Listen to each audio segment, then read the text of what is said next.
हम सब आज आए थे बेटी के मुंडन करवाने, वो तो कंप्लीट कर चुके हैं। उसके बाद हम लोग अभी आए हैं एक जगह पे जिसका नाम है गुंडीचा जलप्रपात। देखिए कैसा वाटरफॉल हो रहा है, मुझे कितना पसंद आ रहे हैं। देखिए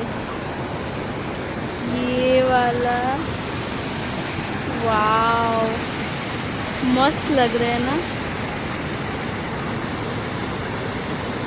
हम सब बहुत ऊंचे में हैं, देखते हैं अभी नीचे जाएंगे कि नहीं।